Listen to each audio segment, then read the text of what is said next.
Bonjour à toutes et à tous et bienvenue dans la tour de commandement, l'endroit où on va parler du commandeur, ici Thibaut, et je suis encore en solo puisqu'Emeric est toujours pas bien. Donc, du coup voilà, il faut que j'analyse les decks, sinon vous allez être déjà à MH3 au moment où la vidéo va sortir. Mais voilà, donc j'espère qu'Emeric se remettra prochainement et qu'il reviendra pour une prochaine vidéo sur cette édition, qu'il ne loupe pas toutes les vidéos sur les decks de l'édition, les hors-la-loi de Croix-Tonnerre, voilà, bon, donc on est ensemble pour cet épisode encore une fois. Bref, on va parler aujourd'hui du deck désert, fleur du désert même, en blanc, rouge, vert, et ça va être une analyse assez complète, parce qu'il y a beaucoup de choses à dire. Mais avant, passe de pub. Je vous rappelle, vous pouvez nous suivre sur les réseaux sociaux, on est sur Facebook, Twitter et Instagram, notamment, vous verrez dessus à chaque fois qu'on publie une vidéo. Voilà, donc si jamais l'abonnement sur YouTube ne suffit pas pour que vous soyez au courant, en plus sur les réseaux sociaux on publie essentiellement que ça, donc voilà, aucun risque de spam, tout va bien, plus quelques autres news également, notamment le Commander Tour. On est en train de travailler dessus, vous inquiétez pas, c'est juste qu'on a un point épineux absolument réglé, épineux, désert, tout ça, bref, voilà. Ça va bien, ça va bien, ça va bien. Ah là là là là là là. Bref. Du coup, n'hésitez pas à nous suivre là-bas, mais également vous pouvez nous suivre sur Twitch, on fait des lives chaque semaine, et c'est l'occasion de faire autre chose que ce qu'on fait dans les émissions ici sur YouTube, donc profitez-en, et vous avez en plus les archives de la tour de commandement, notre chaîne secondaire en fait, sur laquelle vous avez les replays de ces lives Twitch. Alors il y a plein de games, d'analyses de games, de discussions, de construction de decks, de débats, etc. sur l'actualité. Là-bas, donc n'hésitez pas à aller faire un petit tour. Oui, il y a un petit moment qu'on n'a pas publié dessus, mais vous inquiétez pas, les lives arriveront à un moment ou à un autre, dès que j'aurai le temps de m'en occuper. Voilà. Donc profitez-en, allez vous abonner là-bas aussi, ça fait plaisir. On va aussi en profiter pour remercier les tipeurs de la tour de commandement, parce que vraiment, sans eux, on pourrait pas continuer tout ça. Je veux dire, continuer la tour, ça nous coûte de l'argent, à chaque fois, ça coûte le loyer qui est ici, le matos, l'électricité, etc. Donc, plus... il paraît le temps qu'on prend dessus, parce que ça prend du temps de faire des vidéos. Voilà, oui. On dirait pas, hein, mais oui, mais si, beaucoup. Donc, tout ça, c'est possible grâce à nos tipeurs et nos tipeuses. Donc, un grand merci à toutes les personnes qui nous soutiennent, que ce soit juste avec 1 € par mois, ou bien avec beaucoup plus, en fonction de vos moyens. À chaque fois, ça fait plaisir et ça fait du bien, en fait. Les petits dons, à chaque fois, petits, mais en fait, ça fait beaucoup au final. Donc, un grand merci à ceux qui le font. Si jamais vous souhaitez le faire et que vous avez les moyens de le faire, n'hésitez pas à jeter un petit coup d'œil dans la description. Vous avez le lien de notre Tipeee et on vous remerciera aussi quand vous aurez fait ça. Voilà, donc vous apparaîtrez dans notre jolie petite liste à côté de moi. Bon, du coup, le deck Fleur du désert, un deck qui joue sur les déserts, mais pas que. Ça joue également, en fait, avec les terrains dans les cimetières. C'est assez amusant, puisqu'on a un double objectif ici, et... voilà, je vais pas vous mentir, c'est peut-être même plus basé sur terrain dans le cimetière que réellement désert. Il y a un petit peu un mix, donc voilà. Je ne sais pas si c'est parti de l'intention d'avoir, comment dire, on a eu des déserts qui étaient recyclables, donc du coup qui finissaient au cimetière. Pourquoi pas? Oui, en effet, il y avait une certaine logique. Mais du coup, ça part un peu dans une direction assez inattendue, plutôt qu'un deck désert assez simple, juste avec, tiens... type de terrain, désert, hop, je fais des capacités avec, et puis let's go. Donc bon. C'est un deck blanc, rouge, vert, donc Naya, et on va évidemment, comme à chaque fois, aborder dans un premier temps les nouveaux commandants, les commandants réédités dans le deck, puis ensuite les nouvelles cartes non commandants du deck, et enfin les rééditions sympathiques du deck. Et on fera un petit bilan de tout ça. Voilà, vous connaissez la formule. On commence avec le commandant principal qui s'appelle Yuma, fier protecteur. C'est une créature légendaire humain et ranger 6/6 pour 8, dont un rouge, un vert et un blanc. Ce sort coûte 1 de moins à lancer pour chaque carte de terrain dans votre cimetière. À chaque fois que Yuma arrive sur le champ de bataille ou attaque, vous pouvez sacrifier un terrain. Si vous faites ainsi, piochez une carte. Et à chaque fois qu'une carte de désert est mise dans votre cimetière d'où qu'elle vienne, créez un jeton de créature 4/2 verte plante et guerrier avec la portée. Ok, bon, voilà, pas de surprise, hein, je vous ai dit, ça a l'air d'être un deck sacrifice de terrain, un deck un peu plus avec cimetière rempli de terrain. Oui, en effet, puisque là, Yuma réduit son coût en fonction du nombre de terrain dans le cimetière, ce qui peut être intéressant d'ailleurs pour réduire la taxe de commandement plus tard, voilà. Mais c'est vrai que le coût de la carte est assez élevé, ce qui me fait dire d'ailleurs qu'il y a peut-être probablement quelque chose à exploiter là-dessus, si on veut jouer vraiment sur les coûts, les réductions de coûts des cartes, pourquoi pas. Alors, mettre des terrains au cimetière, c'est loin d'être très compliqué. Vous le savez, on a les fetch, alors les vrais fetch entre guillemets, puis ensuite les fetch du pauvre, on a les fetch, enfin les slow fetch également. Donc je veux dire, il y a beaucoup de cartes aujourd'hui de terrain qui permettent d'aller de se sacrifier pour aller en chercher un autre, que ça soit en jeu engagé avec un type de terrain ou en particulier ou pas. Donc autant dire qu'il y a quand même pas mal de moyens d'aller mettre des terrains au cimetière, déjà rien qu'en les sacrifiant par leur propre capacité, et sans coût de mana supplémentaire à payer derrière. Donc là-dessus, globalement, c'est pas très compliqué d'avoir beaucoup de terrains au cimetière. Mais en plus, il y a des sorts qui existent qui permettent de sacrifier les terrains. Il y en a pas mal dans le deck, on en parlera un petit peu plus tard, mais souvent c'est sacrifier un terrain pour aller en chercher plusieurs derrière, souvent 2. Donc ouais, c'est assez intéressant. Et du coup, Yuma, je pense qu'en termes de coût, ça va être très régulier en fait, qui va coûter plus que 3 mana à payer en fait. Après, à voir derrière, qu'est-ce qu'on en fait de tous ces terrains en cimetière? Est-ce qu'on les récupère? Est-ce qu'on les rejoue? À voir. Mais ça peut être assez intéressant. Ce qui est plutôt pas mal aussi, le côté, bah tiens, je sacrifie un terrain, je pioche une carte. Oui, alors, mais... Contrairement à un certain Gitrog, n'est-ce pas, Yuma, lui, c'est uniquement avec sa propre capacité. Voilà, donc ça va être à l'arrivée en jeu, à l'attaque, on est là, bon, ça veut dire qu'on va devoir être peut-être assez agressif, mais entre la réduction de coût, le fait que Yuma est une 6-6, ce qui est quand même plutôt fat, hein, vous admettrez, eh ben on peut se retrouver, je pense, avec un commandant qui est vite, un peu Voltron, et qui fait de la bonne plus-value derrière, quoi. Alors... ce qui m'intrigue un petit peu, c'est que, ouais, on peut sacrifier un terrain, mais on voudra pas forcément le faire à chaque fois. Donc j'ai l'impression que c'est une question de beaucoup de tempo avec Yuma, hein, voilà. Le commandant, ça va être, oui, quand est-ce que je sacrifie un terrain, quand est-ce que j'en sacrifie pas. Si j'ai des déserts, bah, il vaut mieux que j'essaie de les sacrifier parce que je fais les 4-2 en plus, mais en même temps, c'est un mana en moins. Ou alors, j'ai peut-être moyen de le récupérer d'une manière ou d'une autre, ce qui peut être intéressant, en effet. Donc là-dessus, Yuma, c'est vrai que c'est un commandant qui est assez particulier. Je pense que ça va être une question beaucoup de dosage et de dire bah tiens à quel moment est-ce que j'ai encore besoin de sacrifier les terrains, à quel moment je peux me le permettre, à quel moment je ne peux pas me le permettre parce que j'ai besoin de mon mana. Ça va être la grande question à chaque fois en fait dans les parties en fonction de ce que vous avez en main et de ce que le deck peut proposer également. Donc là-dessus je pense que c'est un commandant qui demande un peu de maîtrise en soi. C'est loin d'être un commandant très facile pour le coup. Pourtant la thématique on pourrait dire bah sacrifice de terrain désert let's go, hein, enfin, c'est pas très compliqué. Non, j'ai l'impression vraiment que c'est plutôt l'inverse, que le commandant demande une certaine maîtrise et éviter de cramer ses cartouches trop vite pour éviter de se retrouver dans la merde par la suite. Voilà, donc attention là-dessus. J'aime bien le fait que voilà, bon, dès qu'il y a un désert qui va au cimetière d'où qu'elle vient, hop, on fait une 4-2, c'est sympa. Très agressif. Je regrette pas qu'elles aient pas l'initiative plutôt que la portée. Mais bon, l'initiative, ce serait très très fort. D'ailleurs, si vous avez moyen de le mettre à vos plantes, allez-y. Et c'est vrai que la portée, ça en fait vraiment un excellent bloqueur en fait pour les volants, parce que bon, à 4 de force, il n'y a pas grand chose qui passe. Par contre, vous allez souvent perdre votre plante en même temps. Donc à voir, est-ce qu'on peut pas faire du doubleur de jetons également? Pourquoi pas? C'est encore des options différentes à explorer en fonction de comment est-ce que vous voulez exploiter à fond le commandant et sur quelle partie vous voulez accentuer un peu plus le truc. Donc bon, c'est curieux. Beaucoup de choses à voir autour de Yuma, je trouve. C'est pas un mauvais commandant, mais je pense que c'est un commandant qui demande de la maîtrise, pour le coup. On continue avec le commandant secondaire, bien évidemment, Kiri. Non, pas ce Kiri-là. Bourgeon talentueux, une créature légendaire, plante et druide 0-3 pour 4, dont un rouge, un vert et un blanc. Les autres plantes et sylvains que vous contrôlez gagnent +2/+0. Et au début de votre deuxième phase principale, renvoyez dans votre main une carte de plante, de sylvain ou de terrain ciblé depuis votre cimetière. Eh ben écoutez, moi je suis plutôt... Kiri, il est sympa, voilà. Alors, ce qui me fait marrer, c'est qu'avec Yuma à côté en commandant principal, finalement les 4-2 qui sont faits par Yuma sont des 6-2 avec Kiri. Ok, d'accord, on va se calmer 2 secondes.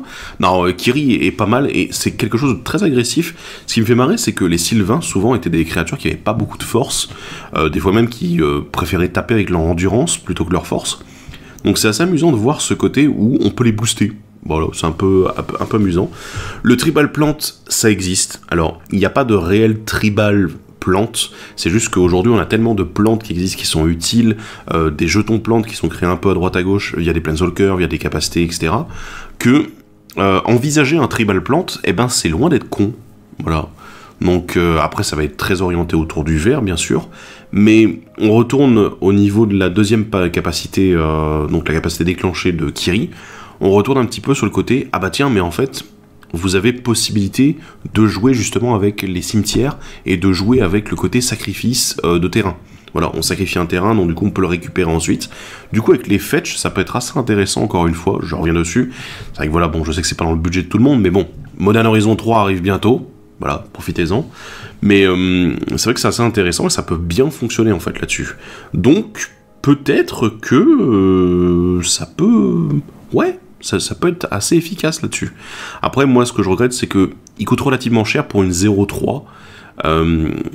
Derrière à voir au niveau des capacités, en effet, est-ce qu'un tribal Sylvain Plante pourrait être très efficace au point que Kiri devienne un très bon commandant?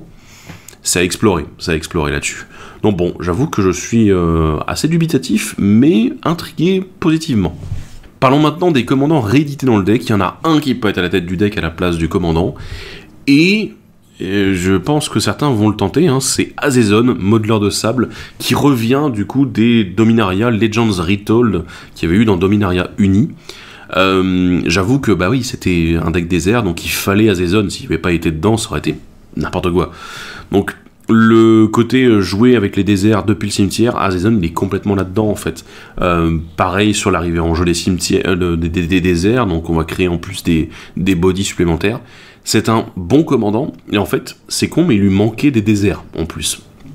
On avait quelques déserts qui traînaient par-ci par-là, notamment à Munket, et puis le désert original, mais en fait, il nous manquait vraiment quelque chose pour en faire vraiment une bonne carte, et là, on a eu pas mal de déserts dans cette extension, ce qui fait que, ben, il s'intègre très bien dans le deck, ici, en termes de thématique, et en plus, il reçoit un bon bonus au niveau des déserts qui ont été édités dans l'extension, un peu à droite à gauche. Bon, je vais pas parler de tous dans la vidéo des autres cartes de l'extension, mais en même temps, il y avait beaucoup de choses, et les déserts étaient peut-être un petit peu moyens à l'occasion, mais ici, avec Azezon, ce sera évidemment très très fort. Du coup, alors, je le dis déjà, mais au moment où je fais cette vidéo, il y a des gens qui ont déjà commencé à tester les decks, et ils ont testé Azezon à la place du commandant principal, et ça tourne très bien parce qu'il arrive très tôt dans la partie, qu'il n'y a pas de conditions particulières pour qu'il arrive tôt, contrairement à Yuma, et de l'autre côté, ben, le fait qu'il fasse de la récursion avec les déserts, ça fonctionne très bien avec le reste de la thématique du deck, qui est de sacrifier les terrains, les mettre au cimetière, et du coup, bah, si on sacrifie spécifiquement les déserts, Azezon il va être très content de pouvoir les rejouer derrière. Donc, ça fonctionne tout simplement. Je suis... ouais, d'accord. Donc voilà, vous pouvez le jouer en tant que commandant à la tête du deck, et je vous engage à le faire éventuellement, à tester un peu entre les trois commandants. Donc Azezon peut être potentiellement un bon remplaçant. On a Omnath Locus de Rage, qui lui ne peut pas être à la tête du deck, mais vous avez compris l'idée, c'est un commandant touche-terre, donc du coup il aime bien quand les terrains arrivent en jeu. Et notamment, bah voilà, les petits élémentaux et les dégâts, etc. derrière, ça semble plutôt pas mal, éventuellement. Alors, ce qui est un petit peu dommage, c'est que les plantes proposées par Yuma ne sont pas des élémentaux eux-mêmes, ça aurait été très intéressant et très synergique. Mais du coup, on se retrouve avec un Omnath plutôt, ouais, bon, bah, c'est parce qu'on a du touche-terre, quoi, voilà. Et ça crée des bodies, donc c'est plutôt sympa. Et peut-être pas grand-chose de plus, en fait, à lui trouver dans le deck, même si, évidemment, c'est toujours sympathique d'avoir un Omnath Locus de Rage. On a également Titania qui est de retour, et bah oui, on aime sacrifier des terrains dans ce deck, donc du coup Titania c'était assez auto-inclus avec la récupération de terrain et avec surtout la création de jetons élémentaux, encore une fois, grâce au sacrifice de terrain, donc oui, voilà. C'était assez évident et c'est très efficace dans le pack. On va commencer du coup les nouvelles cartes non commandantes du pack avec l'Ange de l'Indemnisation, une créature ange et guerrier 5/5 pour 6 dont un blanc, qui a le vol et le lien de vie, et quand elle arrive sur le champ de bataille, renvoyez sur le champ de bataille depuis votre cimetière une carte de permanence ciblée avec une valeur de mana inférieure ou égale à 4. Et elle a le encore pour 8 dont 2 blancs. Je rappelle le encore, quand elle est au cimetière, on peut l'exiler pour le coup dans encore, et du coup créer une copie pour chaque adversaire qui sera obligé d'attaquer cet adversaire en question. Les copies gagnent la célérité et elles sont exilées au début de la prochaine... Pardon, elles sont sacrifiées au début de la prochaine étape de fin. Vous pouvez le faire uniquement en rituel. Donc, l'Ange de l'Indemnisation, bah j'avoue que là-dessus, plutôt sympa, de la réanimation de permanent. Bon, alors c'est uniquement à l'arrivée en jeu, donc peut-être qu'il y a des jeux Blink qui peuvent s'amuser avec. Je vais pas dire que j'ai du mal à voir où est-ce qu'elle veut aller dans ce deck-ci. Ça aurait été sympa en fait finalement d'avoir un ange qui puisse ramener les terrains plus facilement depuis le cimetière, quitte à ce qui coûte moins cher, parce que bon là 6 mana c'est quand même très très cher. Mais là-dessus ouais j'ai un petit peu de mal à comprendre la place dans le deck, ça a l'air d'être une carte qui veut sortir un petit peu du deck et aller voir ailleurs, notamment voilà les decks Blink, ça a l'air parfait vraiment là-dessus, elle arrive en jeu, bam on va récupérer un permanent qui coûte 4 depuis le cimetière, c'est très efficace, et le encore évidemment c'est la petite cerise sur le gâteau, parce que bon 3 exemplaires de ce machin là, ça fait quand même vachement plaisir. Donc ouais, l'ange de l'indemnisation, ça paraît une bonne carte réanimateur Blink, ETB éventuellement, voilà, arrivé sur le champ de bataille, donc selon les decks. Et ici, bah ça sera sympa, mais à voir l'utilité au niveau des cartes qui vont être sacrifiées. S'il n'y a que les terrains, bah c'est un petit peu léger en fait d'avoir ce type de carte pour animer juste un terrain. La deuxième et dernière carte blanche, c'est l'éclaireuse des dunes, une créature humain et éclaireur 2-2 pour 2 dont un blanc. Quand elle arrive sur le champ de bataille, si un adversaire contrôle plus de terrain que vous, cherchez dans votre bibliothèque une carte de désert, mettez-la sur le champ de bataille engagé, puis mélangez. Et à chaque fois qu'au moins une carte de terrain est mise dans votre cimetière d'où qu'elle vienne, créez un jeton de créature 1 rouge, verte, blanche, sable et guerrier. Cette capacité ne se déclenche qu'une seule fois par tour. Ok, alors l'éclaireuse des dunes... Bah, on retrouve le modèle classique de t'as trop de terrain, t'as plus de terrain que moi, bah du coup je vais aller chercher un terrain et le mettre en jeu engagé. Ok, ici on est sur une carte de désert, donc c'est très flexible et ça fonctionne très bien. Donc voilà, on parlait tout à l'heure de Yuma, ça fonctionne évidemment parfaitement avec, ça fonctionne très bien avec notre petite plante à côté éventuellement, et surtout ça fonctionne très bien avec Azezon, voilà. D'autant plus que Azezon, il y a la référence avec le sable et guerrier, en effet, avec la deuxième capacité, qui fonctionne très bien. Là-dessus, j'ai envie de dire, éclaireuse des dunes, elle fonctionne excellemment bien avec Azezon, et en plus derrière, elle fonctionnera très bien en fait si vous jouez sur du sacrifice de terrain. Alors, après, en dehors de ce deck-là, c'est vrai que le blanc a tendance à pas trop sacrifier les terrains, à part les détruire en masse. Voilà. Mais voilà, là-dessus, c'est vrai que le sacrifice de terrain, c'est quelque chose d'assez rare en blanc. Par contre, en effet, avec le vert et le rouge à côté, on comprend la logique de cette carte-là. Mais bon, voilà, donc vous avez mon avis là-dessus. Azezon aime beaucoup. On enchaîne avec les cartes rouges, et notamment la prospection cataclysmique, un rituel qui coûte X et 2 rouges. Elle inflige X blessures à chaque créature. Pour chaque mana d'un désert dépensé pour lancer ce sort, créez un jeton trésor engagé. Bon bah écoutez... moi je trouve ça plutôt correct, hein. On est sur un rituel qui met des blessures à toutes les créatures, sans distinction, c'est-à-dire que les créatures avec le vol n'échappent pas, contrairement à d'autres sorts qu'on connaît, ils n'échappent pas aux dégâts, donc ça c'est génial. Et derrière en plus, on a un bonus avec ce côté, bah tiens j'ai utilisé des déserts pour en lancer ce sort, du coup je récupère des trésors. C'est un bon investissement. Alors, j'ai envie de dire que ça fonctionne même hors des decks qui vont utiliser les déserts, mais par contre, dans les decks avec les déserts, ça sera excellent. Donc ici, c'est totalement à sa place, c'est une très bonne gestion de masse. Deuxième et dernière carte rouge, c'est le plongeon dans l'inconnu, un rituel qui coûte 3 dont un rouge. Exilez les 2 cartes du dessus de votre bibliothèque, jusqu'à la fin de votre prochain tour, vous pouvez jouer cette carte, et ça a le pistage, c'est-à-dire que vous pouvez le relancer depuis le cimetière, en payant en plus la défausse d'un terrain depuis votre main, en plus des coûts de base de la carte. Sauf que le pistage, contrairement au flashback et à d'autres capacités du même genre, n'exile pas le sort au moment où il est relancé depuis le cimetière. C'est-à-dire que vous allez pouvoir le relancer à chaque fois, juste en défaussant un terrain en plus des coups, et vous allez pouvoir le relancer depuis le cimetière. C'est cool. Ici, plongeons dans l'inconnu, en fait, bah, on est vraiment sur ce côté, alors, impulse draw classique, hein, voilà, on exile les cartes qu'on va pouvoir jouer, jusqu'à la fin de votre prochain tour, c'est très intéressant, hein, mine de rien, ça fait beaucoup de plus-value, mais ce qui est assez sympa, c'est le côté pistage, en fait, c'est la logique, on a envie de voir des déserts ou des terrains être mis au cimetière, le plongeon dans l'inconnu fait ça très facilement, et en plus, voilà, le pistage qu'on peut réutiliser plusieurs fois, j'avoue que c'est une capacité qui est très forte et très intéressante, donc... Là, c'est un bon ajout et une bonne nouvelle carte dans cette mécanique-là. Donc ouais, très bien. Et très bien intégré dans ce deck. On passe maintenant aux nouvelles cartes vertes avec l'incantateur des dunes. Une créature plantée druide qui coûte 3 dont un vert, c'est une 2-3 portée. Les terrains que vous contrôlez et les cartes de terrain que vous possédez qui ne sont pas sur le champ de bataille sont des déserts en plus de leurs autres types. Les terrains que vous contrôlez ont, engagez-le, ajoutez un mana de la couleur de votre choix. Voilà. Et engagez l'incantateur des dunes, meulez 2 cartes, vous gagnez 1 point de vie pour chaque carte de terrain meulée de cette manière. Incantateur des dunes, c'est extrêmement fort. Pourquoi? Bon, alors le côté désert, c'est sympatoche, voilà, je vous avoue. En plus, comme ça donne le type désert à tous vos terrains, y compris hors le champ de bataille, ce qui est plutôt pas mal, puisque ça veut dire que depuis le cimetière, si on peut rejouer des cartes de désert, n'est-ce pas, à des zones, c'est fort. Si on peut aller chercher les cartes de désert directement dans la bibliothèque, ça peut être pas mal non plus, n'est-ce pas? Donc on est sur une carte qui est très puissante, mais en plus, grosse blague, c'est que c'est un fixeur. Il fixe toutes les couleurs. Tous les terrains peuvent faire n'importe quelle couleur. Du coup, c'est excellent parce que vous pouvez le jouer hors du deck désert en disant bah non, mais le côté désert c'est sympatoche, mais moi en fait c'est juste le fixing qui m'intéresse, à dire tous mes terrains peuvent faire n'importe quelle couleur. C'est génial, il n'y a aucun défaut là-dessus. C'est vraiment excellent, donc c'est une très bonne carte. Derrière, la meule, en effet, qui va permettre de meuler éventuellement des terrains et gagner des points de vie.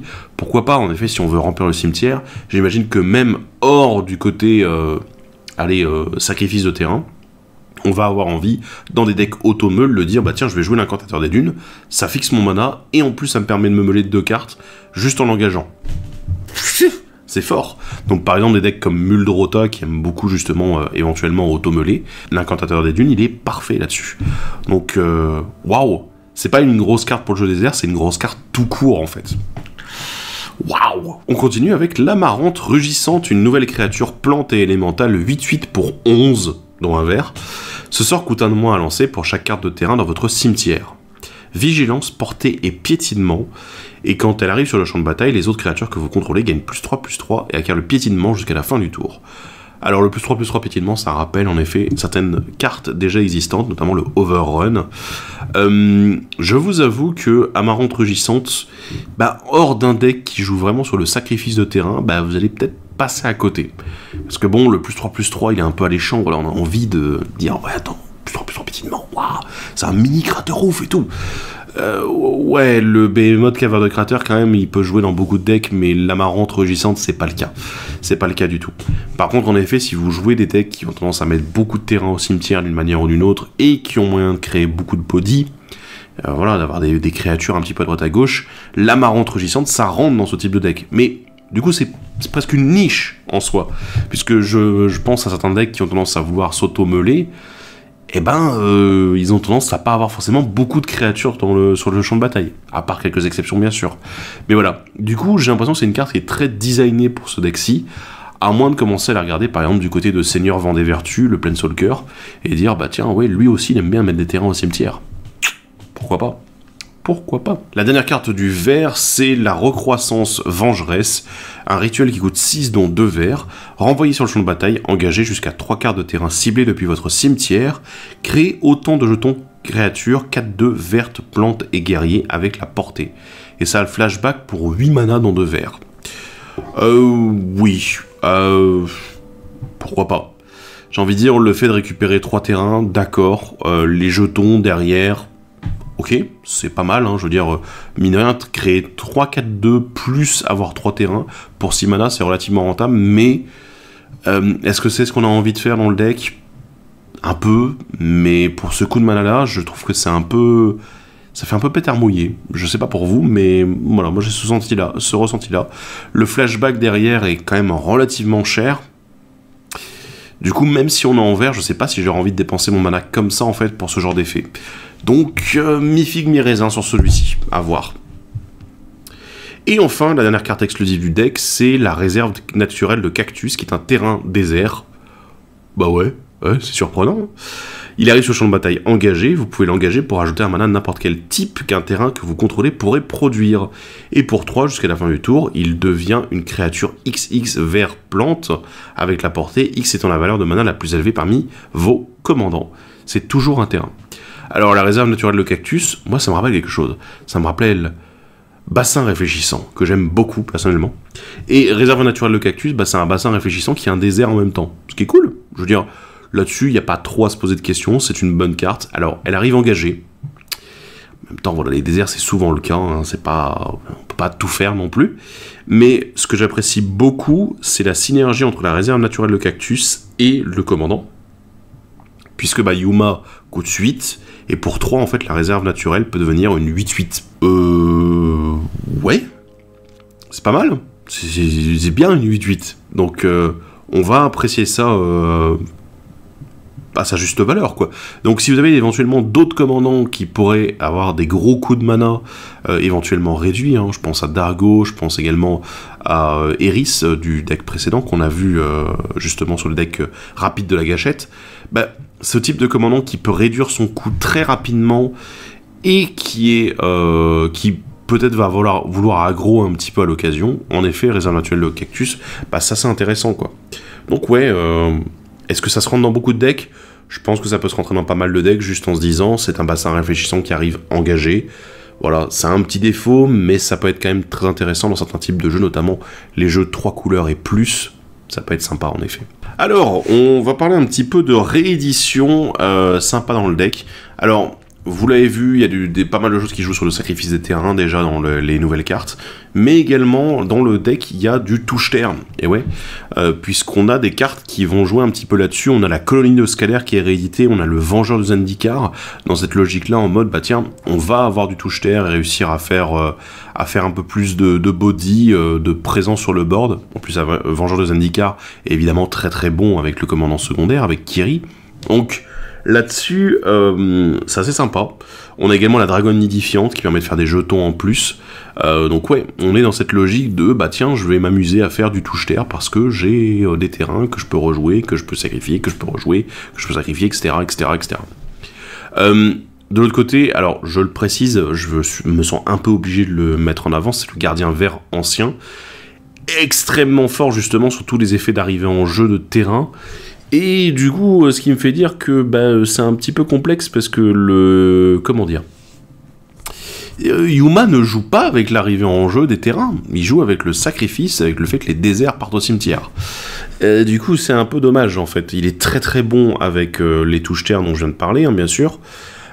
Il est intéressant avec Azezon également, mais du coup, et ben les commandants principaux, ils s'en foutent alors que c'est une excellente carte, bien évidemment, pour tous les jeux qui aiment bien jouer touche-terre et terrain en général.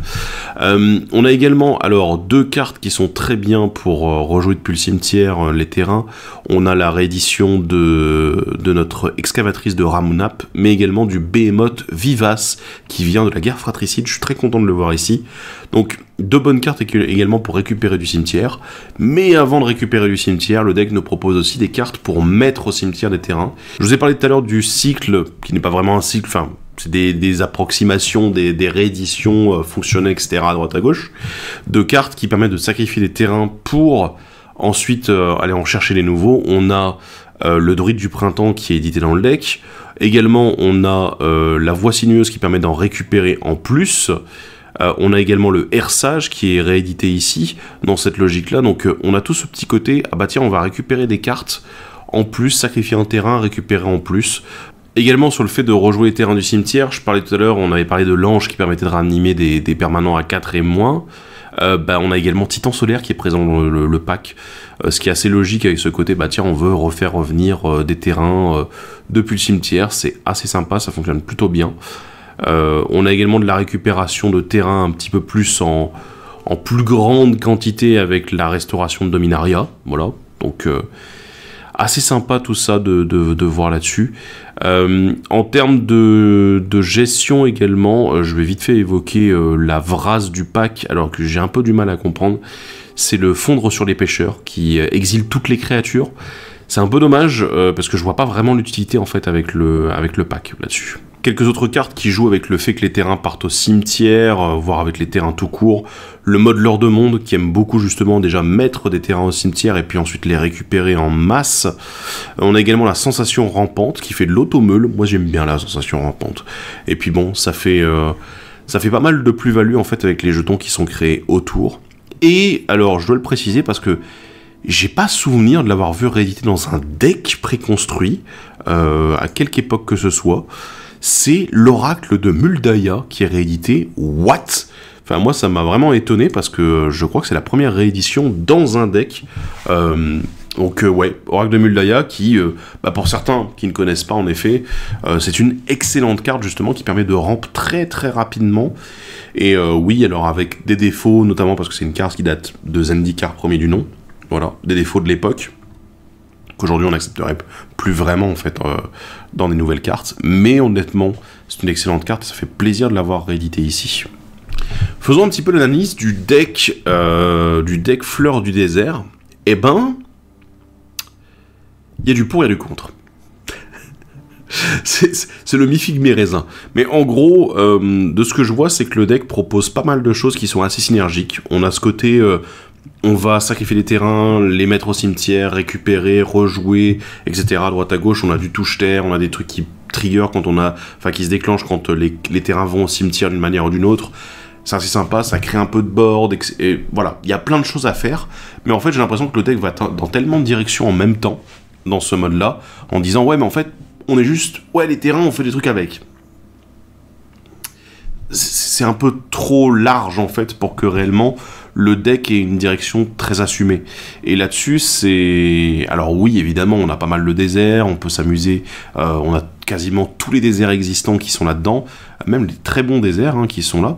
Donc ouais, ça fait bizarre, en fait, de voir ce côté où on a tout ça présent, et en fait, c'est presque le fait qu'on va sacrifier, qu'on va mettre au cimetière des déserts, qui va être impactant réellement pour le plan de jeu. Yuma, j'ai un petit doute là-dessus, sur son fonctionnement, parce que pour moi le gros défaut en fait c'est que si on veut le lancer rapidement il faut avoir des terrains au cimetière, mais si on veut créer des plantes en plus des 4-2, il faut encore qu'on mette des déserts au cimetière. Il y a un moment en fait on va arriver à court de ressources. Alors de manière générale c'est plutôt logique ce qu'ils ont fait ici. Il y a beaucoup de terrains dans ce deck, il y a 40 terrains dans le deck, dans la decklist de base, ce qui est plus élevé que la moyenne généralement sur les decks préconstruits, où on tourne plus à 37-38. Donc voilà, c'est un petit peu plus. Est-ce que c'est forcément assez? Je suis pas forcément d'accord, parce qu'un deck qui se base beaucoup sur les terrains et surtout sur leur recyclage, t'as peut-être envie d'accentuer encore plus le nombre de terrains de manière à être sûr d'avoir les ressources. Surtout quand ton commandant est dépendant du nombre de terrains dans ton cimetière pour le faire. Et en fait, j'ai l'impression qu'en termes d'équilibre, même si le pack propose déjà pas mal de choses, qu'il y a peut-être un déséquilibre au niveau de comment est-ce qu'on met les terrains au cimetière et comment est-ce qu'on les récupère derrière et comment est-ce qu'on exploite tout ça. En fait, il y a plus du « ah ouais, on est terrain friendly », plus qu'autre chose. Et du coup, ça manque un peu, c'est un peu poussif, il nous manque quelque chose à chaque fois. Ce petit côté « ouais, il nous faudrait quelque chose d'un peu plus impactant et de plus percutant, en fait, au niveau de comment mettre les terrains au cimetière, etc. » Par exemple, je regrette, il y a un enchantement qui permettait justement de défausser des terrains de sa main pour mettre des dégâts. Voilà, Seismic Assault. C'est dommage qu'il soit pas dans le pack, puisque derrière, ça aurait été très bien, quoi. Juste, tu défausses, bam, tu mets des dégâts, et puis en fait, ton commandant coûte moins cher et tu peux le jouer, etc. C'est des choses qu'on peut évidemment rentrer en plus dans le pack, mais ça donne un côté très poussif sur le côté de « ah bah tiens, il faut que j'arrive à mettre les terrains au cimetière d'une manière ou d'une autre. » Ok. On va espérer que ça tombe bien en fait, parce que je pense qu'il y a des parties et des sorties sur lesquelles vous pouvez retrouver j'ai sacrifié 1 ou 2 terrains, j'ai posé ce désert là alors qu'il pouvait se recycler, mais parce que j'avais besoin du mana, et voilà. Qu'est-ce qu'on en fait? On attend. Voilà. Donc je suis pas sûr. Je ne suis pas sûr du tout. Je me dis qu'il y a une bonne proposition pour un deck désert. Ça, aucun doute là-dessus. On a une bonne proposition, de bonnes rééditions et de bonnes, voire de même de très bonnes nouvelles cartes qui peuvent même être utilisées ailleurs, c'est très sympa. Et il faut juste réussir à trouver, je pense que les commandants, il faut réussir à trouver comment les faire fonctionner avec une vraie identité, avec quelque chose de vraiment percutant. Donc probablement quelques petites améliorations à faire pour que le deck soit à la hauteur de ce que le commandant peut proposer derrière. Voilà. Bref. Donc j'attends vos retours, vous allez peut-être pas être d'accord pour le coup, voilà, pour une fois que je défonce un deck un petit peu violemment, même si bon honnêtement il est pas mal, il est juste pas à son plein potentiel, ça se voit, clairement. Mais voilà, en tout cas si vous voulez vous amuser avec le désert, je pense que c'est un bon deck, et si vous voulez jouer avec le fait de sacrifier vos terrains, c'est un bon deck aussi, il y a de bonnes bases, il y a de bons éléments, il faut juste réussir à le rajouter quelques petits trucs en plus qui valent vraiment le coup en bonus, quoi. Voilà. Sur ce, parlez-moi dans les commentaires de votre expérience, qu'est-ce que vous avez pensé de ce deck, si vous l'avez joué, si vous avez vu des personnes le jouer, si vous l'avez amélioré vous-même, est-ce qu'il y a des cartes dans le deck dont je n'ai pas parlé et que vous dites, mais attends, il fallait en parler, tout ça. Je sais que vous allez le faire dans tous les cas. Bref, parlez-en dans les commentaires de la vidéo, ça fait toujours plaisir. Et sur ce, on se retrouve dans les prochaines vidéos avec Emeric, je croise les doigts, qu'il aille mieux, et on parlera des decks suivants, du coup des Warlords de Croistonnerre ensemble. Bref, sur ce, à la prochaine!